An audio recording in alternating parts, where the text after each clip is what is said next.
Então, o primeiro caso aqui, processos batch para geração de relatórios. Então, vamos lá. Todo relatório ele tem um conjunto de regras de negócio, né? E no momento do consumo, nem sempre eu quero ver todos os dados que atendem aquelas regras de negócio. Então, a arquitetura base da produção de um relatório, né, ela vai ser composta, né, aliás, primeiramente, o processo, a arquitetura base, né, do processamento batch é um orquestrador e o processo batch propriamente dito, né, além da fonte de dados.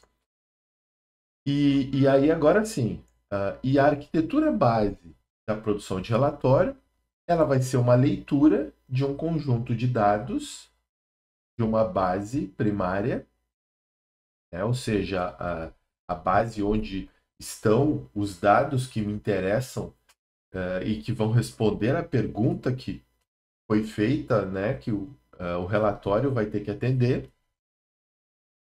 O processo de escrita, que é o processo que vai produzir, ou a etapa que vai produzir o relatório final em CSV, em PDF, na web, enfim, né? Mas é o resultado desse relatório direto e o processo de transformação. E aí é o primeiro ponto aqui que é bem importante. Às vezes a produção do relatório é bem complexa, né? Aquela query de 2.000 linhas, ou várias queries, tabelas temporárias. Agora, olhando para esses frameworks, né, que nos permitem, através de data frames e datasets, implementar pipelines nas aplicações, né? Não precisa necessariamente implementar tudo como o SQL. A gente pode até meio que mesclar SQL e, e código, né, em linguagem de alto nível, como Python, Scala, Rust. Você precisa cobrir todos os aspectos em termos de produção. E quais seriam esses aspectos?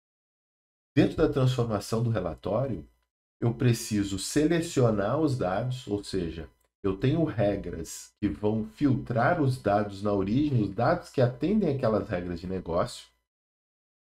Eu tenho regras de filtragem dentro dos dados que foram selecionados para aquela regra de negócio. E eu tenho regras para apresentar esses dados para o meu usuário final. Então vamos entender o que é cada tipo de regra. Bom, primeiramente as regras de seleção.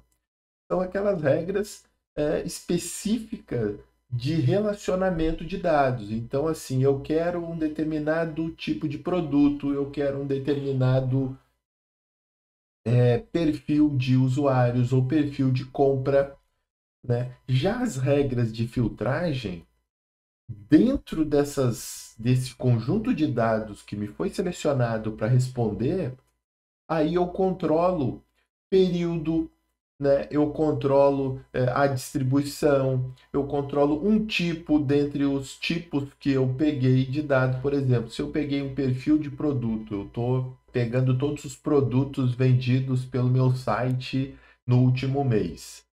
Só que eu quero produtos, por exemplo, de casa, ou eu quero produtos que foram comprados na última semana do mês, ou num dia do mês que teve feriado, por exemplo, teve uma data comemorativa. Então são diferentes.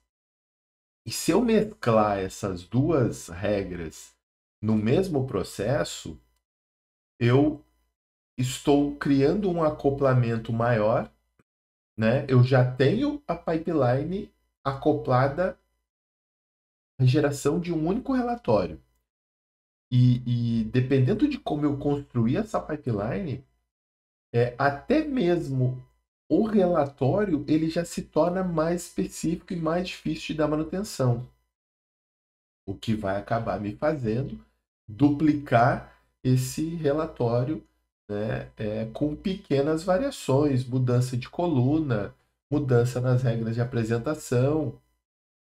Então, assim, quando eu uso pipelines em batch para a produção de relatório de maneira objetiva, é importante que eu considere aquele pedido como algo emergencial, algo de suma importância para a tomada de decisão.